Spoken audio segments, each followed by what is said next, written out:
Vladimir Ilyich Lenin. What is to be done? Burning Questions of Our Movement, published March 1902. Chapter 2. The Spontaneity of the Masses and Their Consciousness of the Social Democrats. We have said that our movement, much more extensive and deep than the movement of the 70s, must be inspired with the same devoted determination and energy that inspired the movement at that time. Indeed, no one, we think, has until now doubted that the strength of the present-day movement lies in the awakening of the masses, principally, the industrial proletariat, and that its weakness lies in the lack of consciousness and initiative among the revolutionary leaders. However, of late a staggering discovery has been made, which threatens to disestablish all hitherto prevailing views on this question.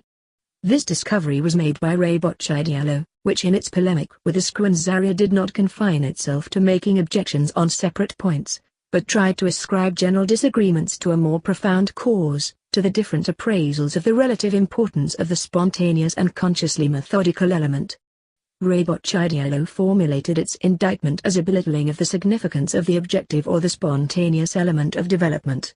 1. To this we say, had the polemics with the Squanzaria resulted in nothing more than causing reboche idealo to hit upon these general disagreements, that alone would give us considerable satisfaction, so significant is this thesis and so clear is the light it sheds on the quintessence of the present-day theoretical and political differences that exist among Russian Social Democrats.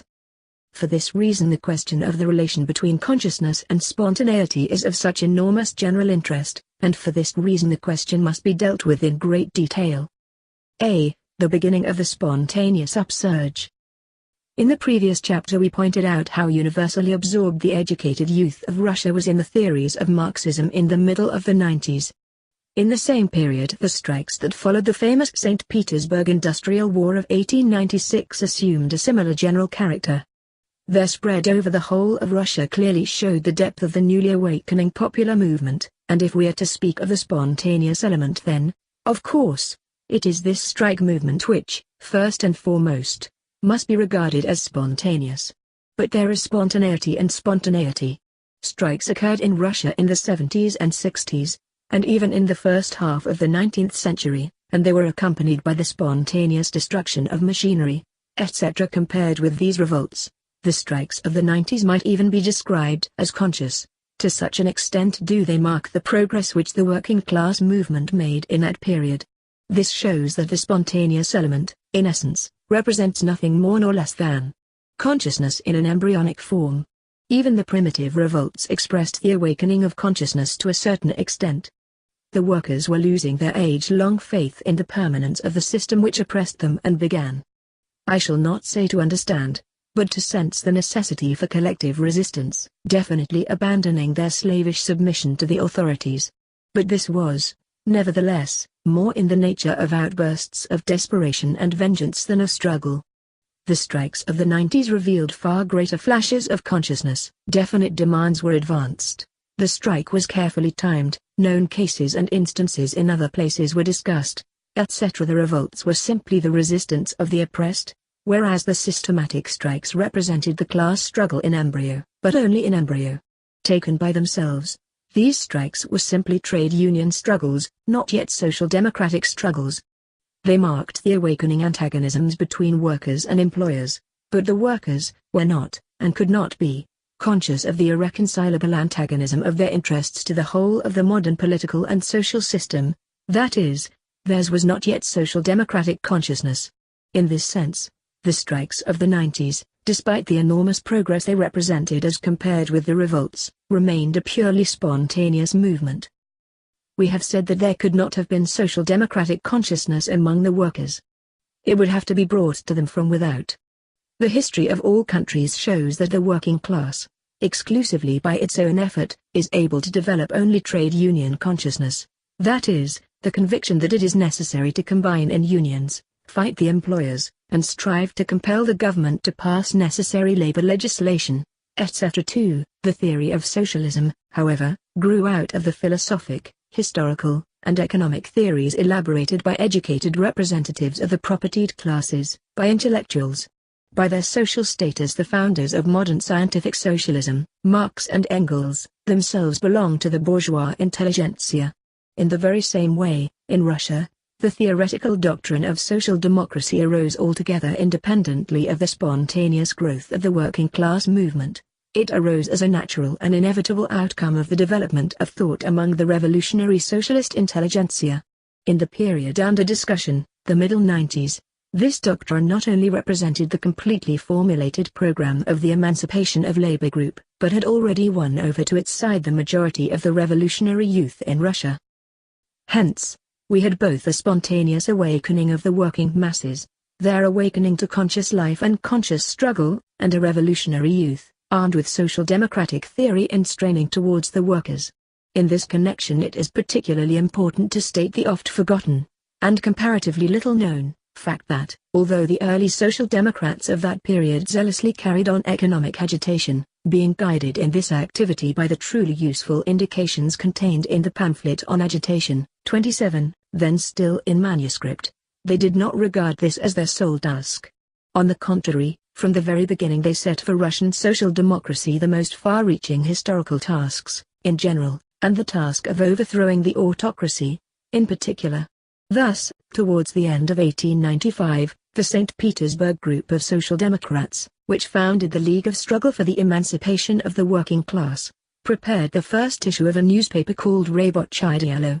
This issue was ready to go to press when it was seized by the gendarmes, on the night of December 8, 1895, in a raid on the house of one of the members of the group, Anatoly Alexeyevich Vainy, 3, so that the first edition of Rabochye Dielo was not destined to see the light of day.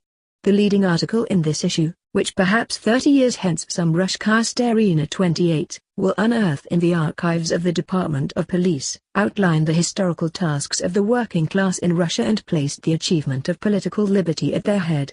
The issue also contained an article entitled "What Are Our Ministers Thinking About?" 4, which dealt with the crushing of the elementary education committees by the police. In addition, there was some correspondence from St. Petersburg, and from other parts of Russia, for example, a letter on the massacre of the workers in Yaroslavl Gubernia.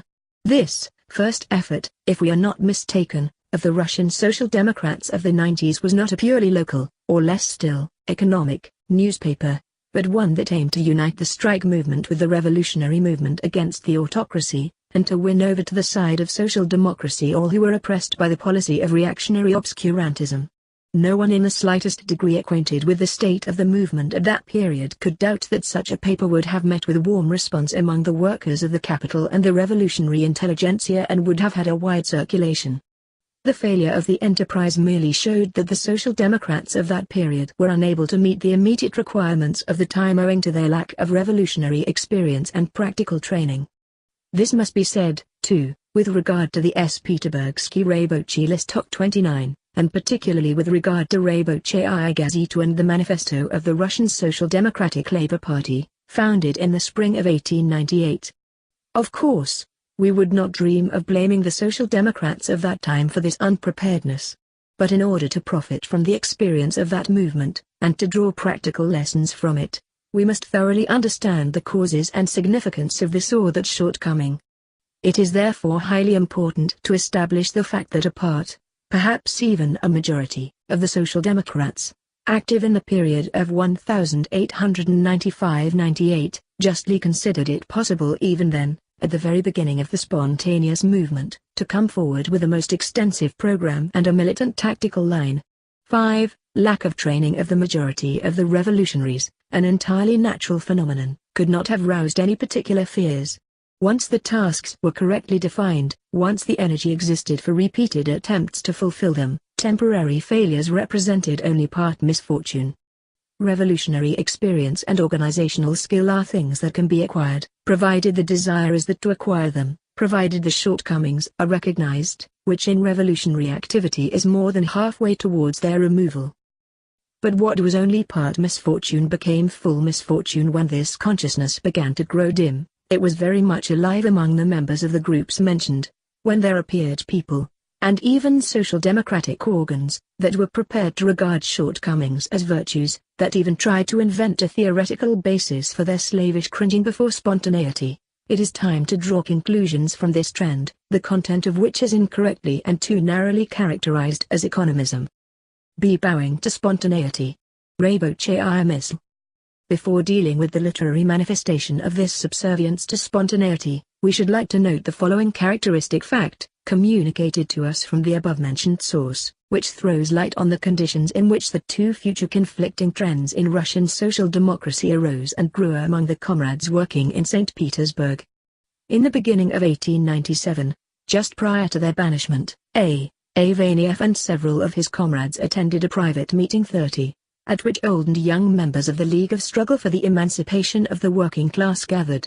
The conversation centered chiefly about the question of organization, particularly about the rules for the Workers' Mutual Benefit Fund, which, in their final form, were published in Listok Rabotnika, 31, No. 910, p. 46. Sharp differences immediately showed themselves between the old members, Decembrists, as the St. Petersburg Social Democrats jestingly called them, and several the young members, who subsequently took an active part in the work of Rabochaya Misl, with a heated discussion ensuing. The young members defended the main principles of the rules in the form in which they were published. The old members contended that the prime necessity was not this, but the consolidation of the League of Struggle into an organization of revolutionaries to which all the various workers' mutual benefit funds, students' propaganda circles, etc., should be subordinated. It goes without saying that the disputing sides far from realized at the time that these disagreements were the beginning of a cleavage. On the contrary, they regarded them as something isolated and casual. But this fact shows that in Russia, too, economism did not arise and spread without a struggle against the old social democrats, which the economists of today are apt to forget.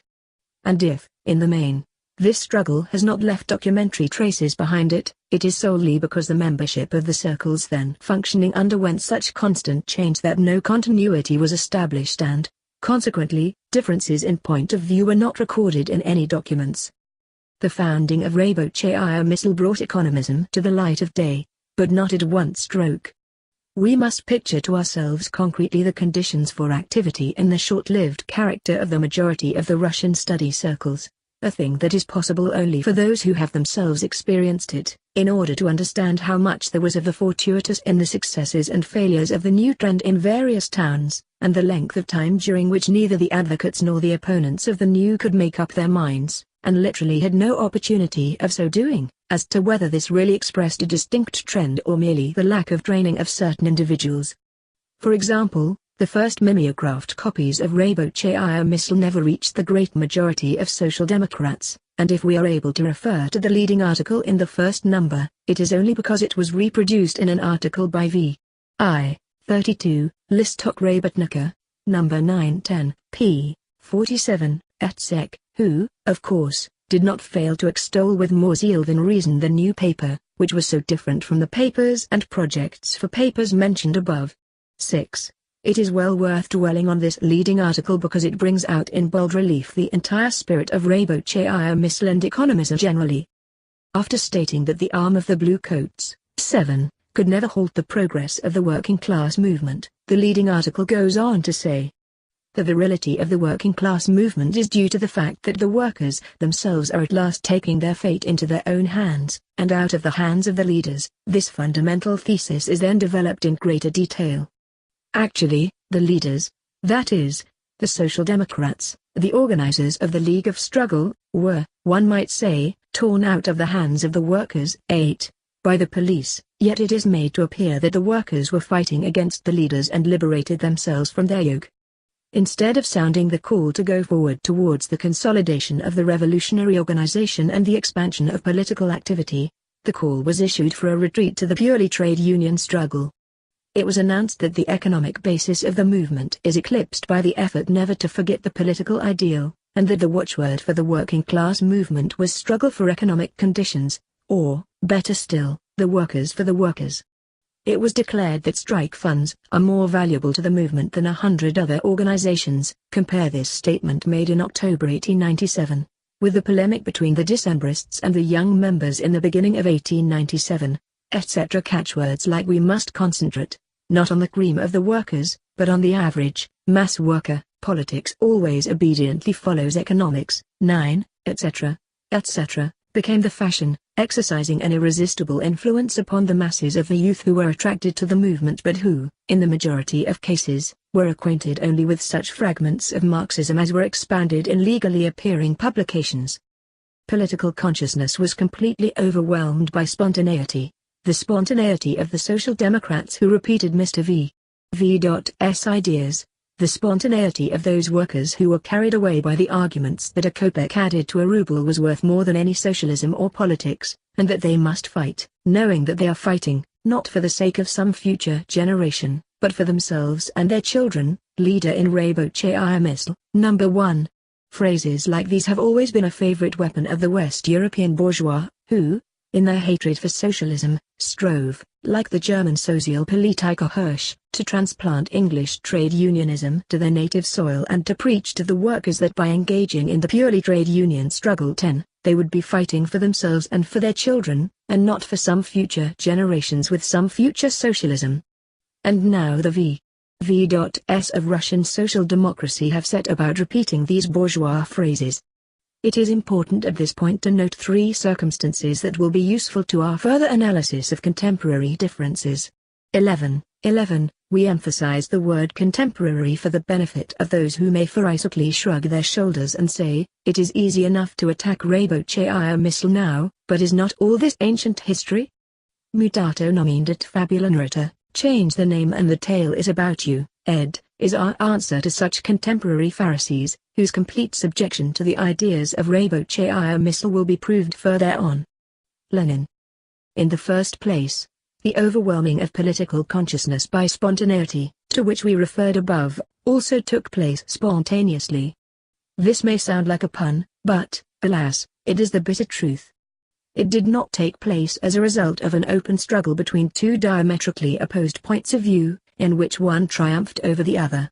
It occurred because of the fact that an increasing number of old revolutionaries were torn away by the gendarmes and increasing numbers of young V.'s of Russian social democracy appeared on the scene. Everyone, who has, I shall not say participated in, but at least breathed the atmosphere of, the present-day Russian movement, knows perfectly well that this is precisely the case.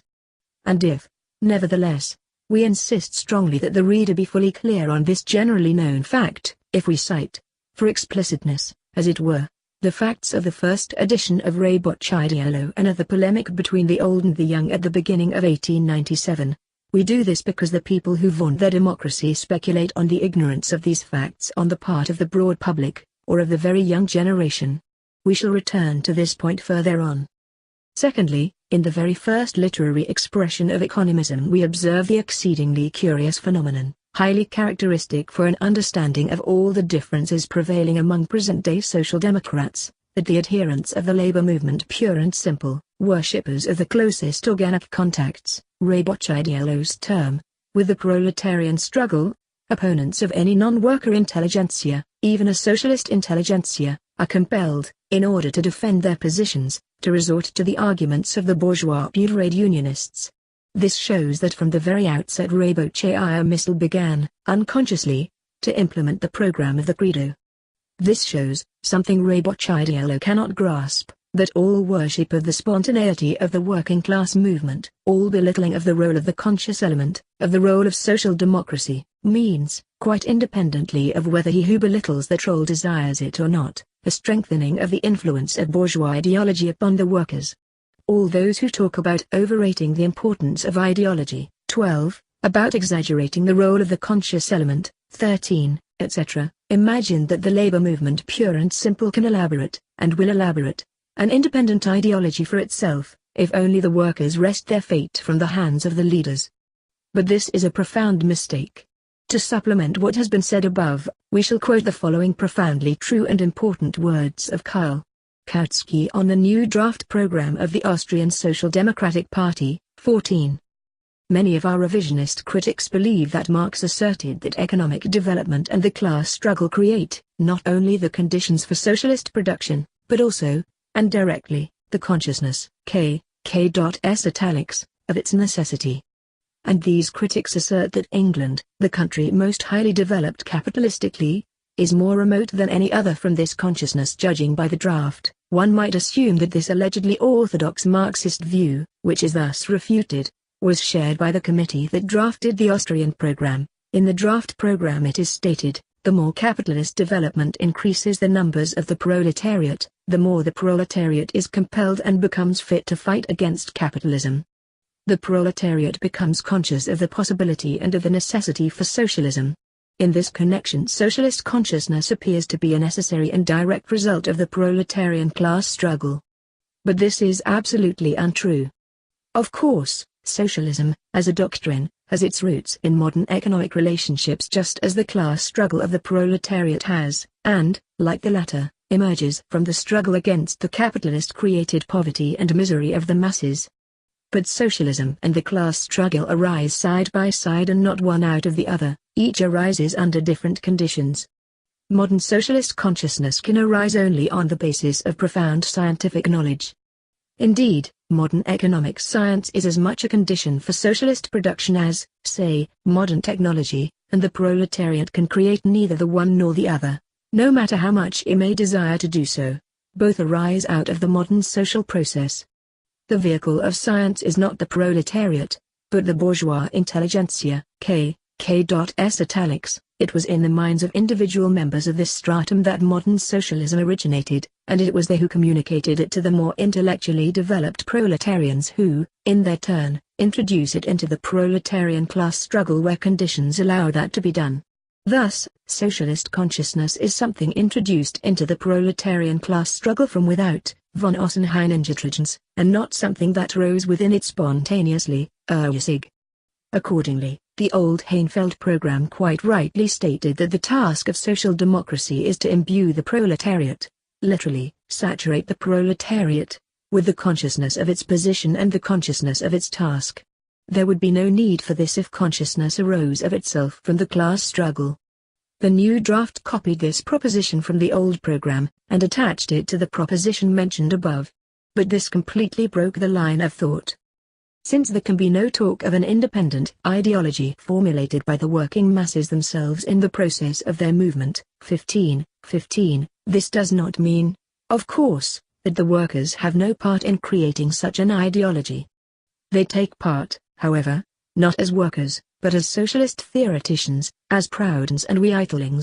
In other words, they take part only when they are able, and to the extent that they are able, more or less, to acquire the knowledge of their age and develop that knowledge.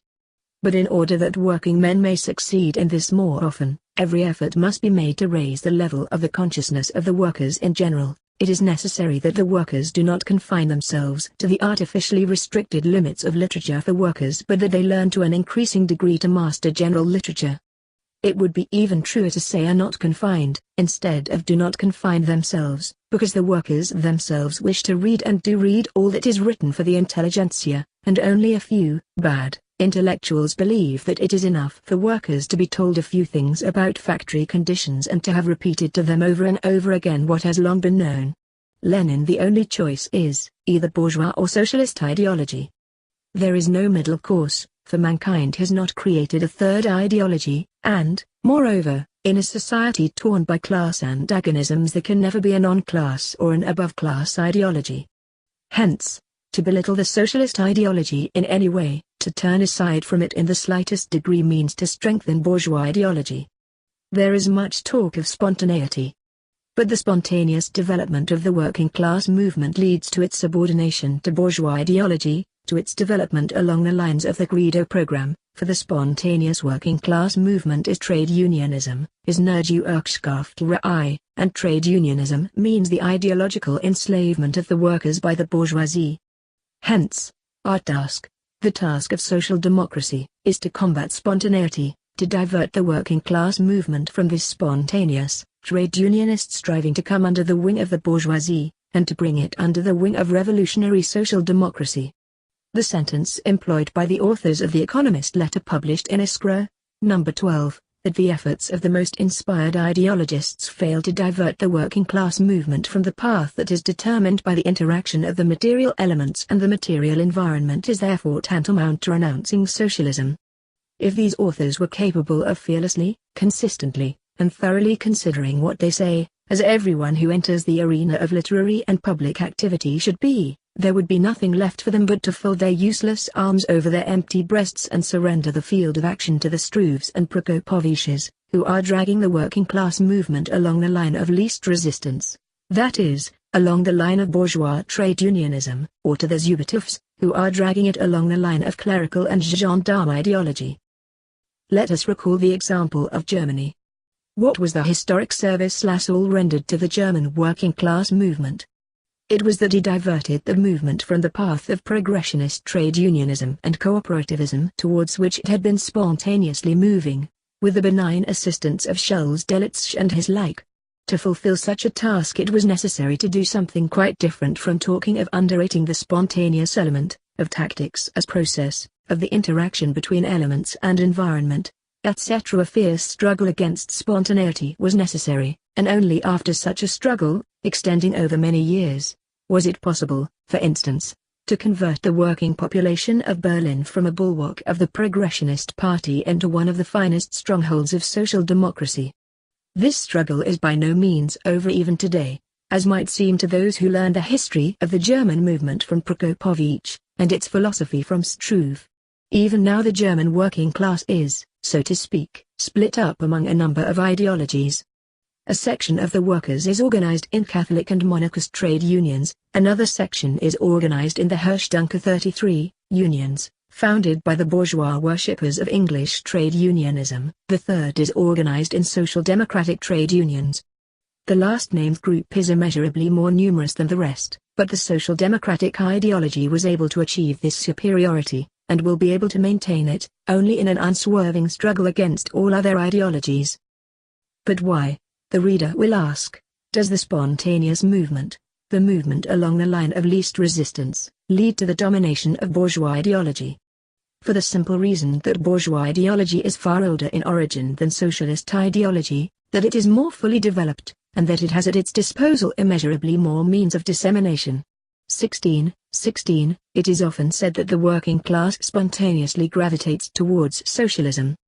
This is perfectly true in the sense that socialist theory reveals the causes of the misery of the working class more profoundly and more correctly than any other theory, and for that reason the workers are able to assimilate it so easily, provided, however, this theory does not itself yield to spontaneity, provided it subordinates spontaneity to itself. Usually this is taken for granted, but it is precisely this which Rabotchidiello forgets or distorts. The working class spontaneously gravitates towards socialism, nevertheless, most widespread, and continuously and diversely revived, bourgeois ideology spontaneously imposes itself upon the working class to a still greater degree. Lenin and the younger the socialist movement in any given country, the more vigorously it must struggle against all attempts to entrench non-socialist ideology, and the more resolutely the workers must be warned against the bad counselors who shout against overrating the conscious element, etc. The authors of The Economist letter, in unison with Rabotchidiello, inveigh against the intolerance that is characteristic of the infancy of the movement. To this we reply, yes, our movement is indeed in its infancy, and in order that it may grow up faster, it must become imbued with intolerance against those who retard its growth by their subservience to spontaneity. Nothing is so ridiculous and harmful as pretending that we are old hands who have long ago experienced all the decisive stages of the struggle. Thirdly, the first issue of Rabotchidiello shows that the term economism, which, of course, we do not propose to abandon, since, in one way or another, this designation has already established itself, does not adequately convey the real character of the new trend. Rabotchidiello does not altogether repudiate the political struggle. The rules for a workers' mutual benefit fund published in its first issue contain a reference to combating the government. Rabotchidiello believes, however, that politics always obediently follows economics. Rabotchidiello varies this thesis when it asserts in its program that in Russia more than in any other country, the economic struggle is inseparable from the political struggle. If by politics is meant social democratic politics, then the theses of Rabotchidiello and Rabotchidiello are utterly incorrect. The economic struggle of the workers is very often connected, although not inseparably, with bourgeois politics, clerical politics, etc., as we have seen. Rabotchidiello's theses are correct, if by politics is meant trade union politics, viz., the common striving of all workers to secure from the government measures for alleviating the distress to which their condition gives rise, but which do not abolish that condition. That is, which do not remove the subjection of labor to capital. That striving indeed is common to the English trade unionists, who are hostile to socialism, to the Catholic workers, to the Zubitov workers, etc. There is politics and politics. Thus, we see that Rabo-Chaya Misl does not so much deny the political struggle, as it bows to its spontaneity, to its unconsciousness. While fully recognizing the political struggle, better, the political desires and demands of the workers, which arises spontaneously from the working class movement itself, it absolutely refuses independently to work out a specifically social democratic politics corresponding to the general tasks of socialism and to present-day conditions in Russia. Further on we shall show that Rabo-Chaya commits the same error. C. The Self-Emancipation Group 34, and Rabo-Chaya.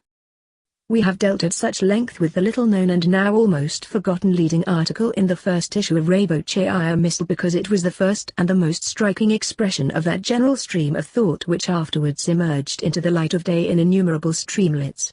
V. I was perfectly right when, in praising the first issue and the leading article of Rabo-Chaya Misl, he said that the article had been written in a sharp and fervent manner, Listok Rabotnika, No. 910, p. 49. Every man with convictions who thinks he has something new to say writes fervently and in such a way as to make his views stand out in bold relief. Only those who are accustomed to sitting between two stools lack fervor. Only such people are able to praise the fervor of Rabo-Chaya Misl one day and attack the fervent polemics of its opponents the next. We shall not dwell on the separate supplement to Rabo-Chaya Misl, although we shall have occasion, on various points, to refer to this work, which expresses the ideas of the economists more consistently than any other, but shall briefly mention the appeal of the Self-Emancipation of the Workers' Group, March 1899, reprinted in the London Kanun, 35. Number 7, July 1899. The authors of the appeal rightly say that the workers of Russia are only just awakening, are just beginning to look about them, and are instinctively clutching at the first available means of struggle. Yet they draw from this the same false conclusion as that drawn by Rabo-Chaya Misl, forgetting that the instinctive is the unconscious, the spontaneous, to the aid of which socialists must come, that the first available means of struggle will always be, in modern society, the trade union means of struggle, and the first available ideology the bourgeois, trade union, ideology. Similarly, these authors do not repudiate politics, they merely echo Mr. V. That politics is the superstructure, and therefore, political agitation must be the superstructure to the agitation carried on in favor of the economic struggle. It must arise on the basis of this struggle and follow in its wake. As for Rabo-Chaya, it began its activity with the defense of the economists. It stated a downright untruth in its opening issue, number 1, pages 141 to 42, in claiming that it does not know to which young comrades Axelrod referred when he warned the economists in his well-known pamphlet. 17. In the polemic that flared up with Axelrod and Plekhanov over this untruth, Rabo-Chaya had to admit that in form of perplexity, it sought to defend all the younger Social Democrats abroad from this unjust accusation, the charge of narrowness leveled by Axelrod at the economists.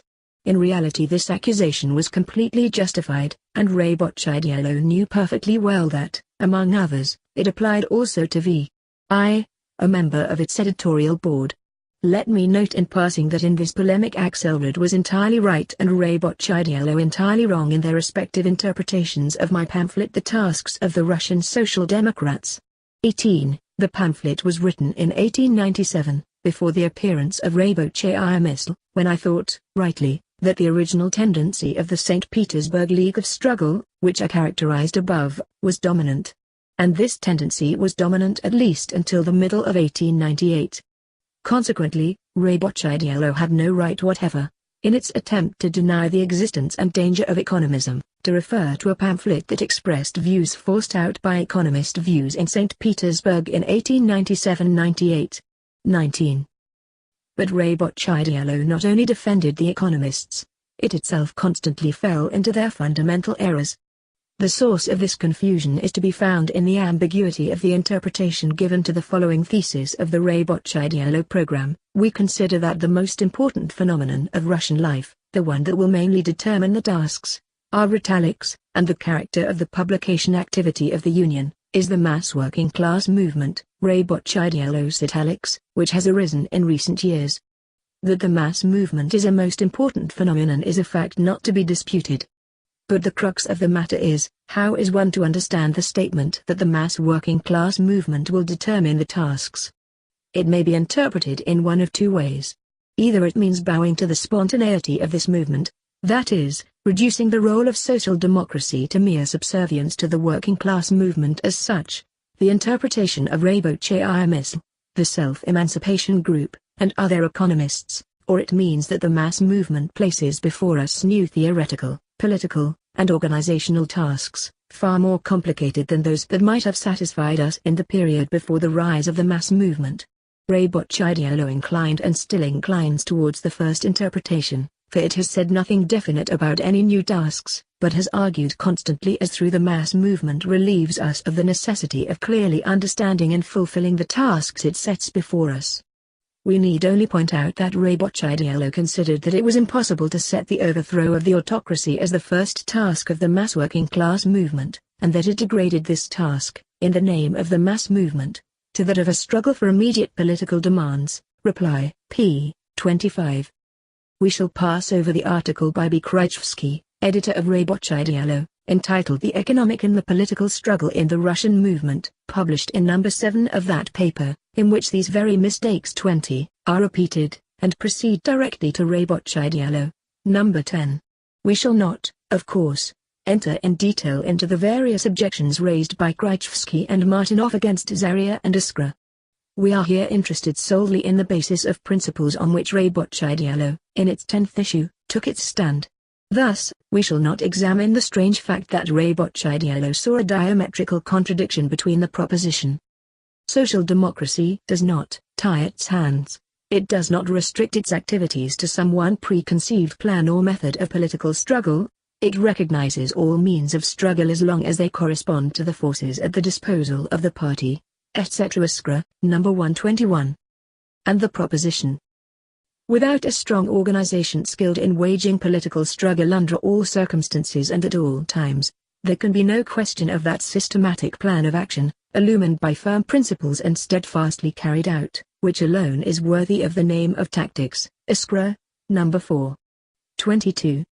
To confound recognition, in principle, of all means of struggle, of all plans and methods, provided they are expedient, with the demand at a given political moment to be guided by a strictly observed plan is tantamount, if we are to talk of tactics, to confounding the recognition by medical science of various methods of treating diseases with the necessity for adopting a certain definite method of treatment for a given disease. The point is, however, that Rabotchaiism, itself the victim of a disease which we have called bowing to spontaneity, refuses to recognize any method of treatment for that disease. Hence, it has made the remarkable discovery that tactics as plan contradicts the fundamental spirit of Marxism. Number 10, p. 18. That tactics are a process of growth of party tasks, which grow together with the party. p. 11, Rabotchaiism italics. This remark has every chance of becoming a celebrated maxim, a permanent monument to the Rabotchaiism trend. To the question, whither? The leading organ replies, movement is a process of changing the distance between the starting point and subsequent points of the movement. This matchless example of profundity is not merely a curiosity. Were it that, it would not be worth dealing with at length, but the program of a whole trend, the very program which R.M., in the separate supplement to Rabotchaiism, expressed in the words, that struggle is desirable which is possible, and the struggle which is possible is that which is going on at the given moment. This is precisely the trend of unbounded opportunism, which passively adapts itself to spontaneity. Tactics as plan contradicts the essence of Marxism. But this is a slander of Marxism. It means turning Marxism into the caricature held up by the Narodniks in their struggle against us. It means belittling the initiative and energy of class-conscious fighters, whereas Marxism, on the contrary, gives a gigantic impetus to the initiative and energy of the social democrat, opens up for him the widest perspectives, and, if one may so express it, places at his disposal the mighty force of many millions of workers spontaneously rising for the struggle. The entire history of international social democracy teems with plans advanced now by one, now by another political leader, some confirming the far-sightedness and the correct political and organizational views of their authors and others revealing their short-sightedness and their political errors. At the time when Germany was at one of the crucial turning points in its history, the formation of the empire, the opening of the Reichstag, and the granting of universal suffrage, Liebknecht had one plan for social democratic politics and work in general, and Schweitzer had another. When the anti-socialist law came down on the heads of the German socialists, Most and Hasselmann had one plan. They were prepared then and there to call for violence and terror. Hochbert, Schramm, and, partly, Bernstein had another. They began to preach to the Social Democrats that they themselves had provoked the enactment of the law by being unreasonably bitter and revolutionary, and must now earn forgiveness by their exemplary conduct. There was yet a third plan, proposed by those who prepared and carried out the publication of an illegal organ. It is easy, of course, with hindsight, many years after the struggle over the selection of the path to be followed, and after history has pronounced its verdict as to the expediency of the path selected, to utter profound maxims about the growth of party tasks, which grow together with the party. But at a time of confusion, 23, when the Russian critics and economists are degrading social democracy to the level of trade unionism, and when the terrorists are strongly advocating the adoption of tactics as plan that repeats the old mistakes, at such a time, to confine oneself to profundities of this kind, means simply to issue to oneself a certificate of poverty. At a time when many Russian social democrats suffer from a lack of initiative and energy, from an inadequate scope of political propaganda, agitation, and organization. 24, from a lack of plans for a broader organization of revolutionary work. At such a time, to declare that tactics as plan contradicts the essence of Marxism means not only to vulgarize Marxism in the realm of theory, but to drag the party backward in practice. Rabotchidiello goes on to sermonize. The task of the revolutionary social democrat is only to accelerate objective development by his conscious work, not to obviate it or substitute his own subjective plans for this development. Iskra knows all this in theory, but the enormous importance which Marxism justly attaches to conscious revolutionary work causes it in practice, owing to its doctrinaire view of tactics, to belittle the significance of the objective or the spontaneous element of development. p. 18. Another example of the extraordinary theoretical confusion worthy of Mr. V and his fraternity. We would ask our philosopher, how may a designer of subjective plans belittle objective development? Obviously by losing sight of the fact that this objective development creates or strengthens, destroys or weakens certain classes, strata, or groups, certain nations or groups of nations, etc., and in this way serves to determine a given international political alignment of forces, or the position adopted by revolutionary parties, etc. If the designer of plans did that, his guilt would not be that he belittled the spontaneous element, but, on the contrary, that he belittled the conscious element, for he would then show that he lacked the consciousness properly to understand objective development. Hence, the very talk of estimating the relative significance, Rabotchidiello's italics, of spontaneity and consciousness itself reveals a complete lack of consciousness. If certain spontaneous elements of development can be grasped at all by human understanding, then an incorrect estimation of them will be tantamount to belittling the conscious element. But if they cannot be grasped, then we do not know them, and therefore cannot speak of them. What then is Krzyzewski discussing? If he thinks that Iskra's subjective plans are erroneous, as he in fact declares them to be, he should have shown what objective facts they ignore, and only then charged Iskra with lacking political consciousness for ignoring them, with belittling the conscious element, to use his own words.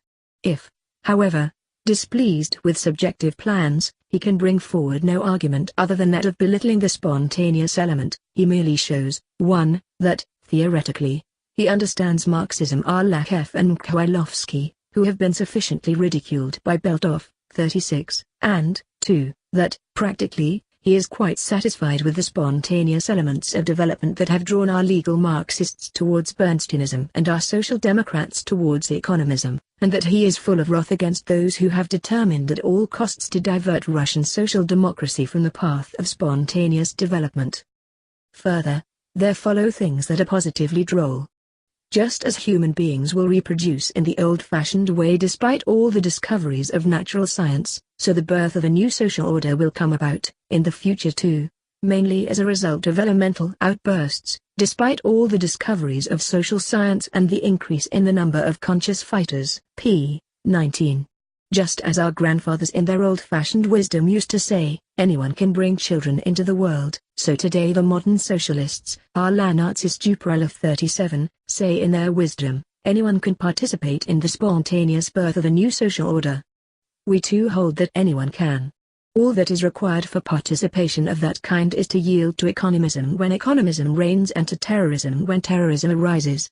Thus, in the spring of this year, when it was so important to utter a note of warning against infatuation with terrorism, Ray Bocciadiello stood in amazement, confronted by a problem that was new to it. And now, 6 months after, when the problem has become less topical, it presents us at one and the same time with the declaration, we think that it is not and should not be the task of social democracy to counteract the rise of terroristic sentiments. Ray Bocciadiello, number 10, p. 23. And with the conference resolution, the conference regards systematic and aggressive terror as being inopportune. 2 conferences, p. 18. How beautifully clear and coherent this is.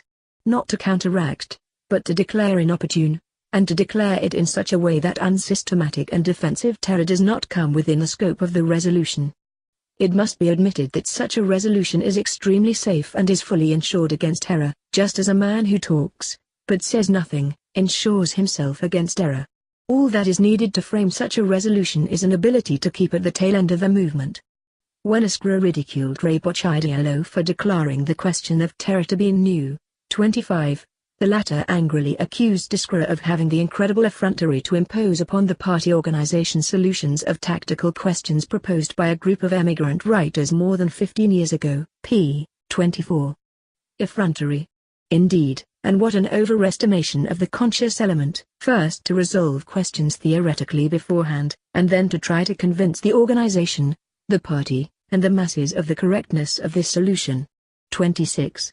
How much better it would be to repeat the elements and, without imposing anything upon anybody, swing with every turn, whether in the direction of economism or in the direction of terrorism. Ray Bocciadiello even generalizes this great precept of worldly wisdom and accuses Iskra and Zaria of setting up their program against the movement, like a spirit hovering over the formless chaos. p. 29. But what else is the function of social democracy if not to be a spirit that not only hovers over the spontaneous movement, but also raises this movement to the level of its program? Surely, it is not its function to drag at the tail of the movement. At best, this would be of no service to the movement, at worst, it would be exceedingly harmful. Ray Bocciadiello, however, not only follows this tactics as process, but elevates it to a principle, so that it would be more correct to describe its tendency not as opportunism, but as tailism, from the word tail.